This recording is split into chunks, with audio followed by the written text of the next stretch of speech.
Unha tradición de toda a vida da vila, non se sabe moi ben a orixe. A letra son unhas coplas en galego de aquí, de oriental. Trátase de pedir castañas, pilongas ou diñeiro, incluso por las casas, por os balcóis.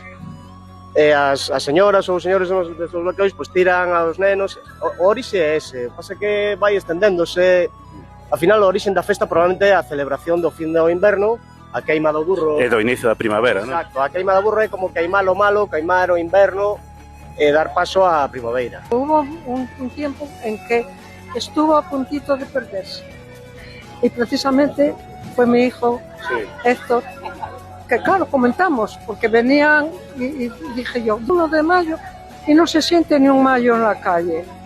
Él desapareció de casa y cuando sentí cantar mayo al poco rato, y nos asomamos mi marido y yo y dijimos, Dios mío, mira, mi hijo con 2 o 3 chavales que conocía él y venían vestidos de mayo. Foron sempre os nenos os máis pequeniños, os que mantiñan a tradición, máis que nada os que levaban polas rúas ese maio ás casas, ás portas, ás prazas.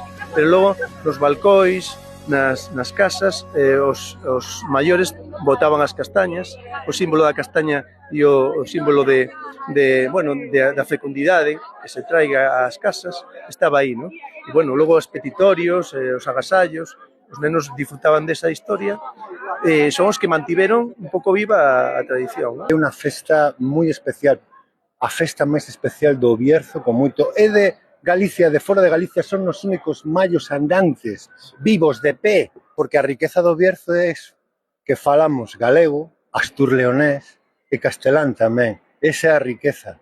E o galego, pois, está moito máis avanzado que, por exemplo, o astur-leonés, pero, sobre todo, é a riqueza. O pai era galego, moita xente do Bierzo ten unha parte galega, outra bercián, ou de outros lados, porque, ao final, é o mestizaje, que é a variedade, a riqueza, o corazón que fala.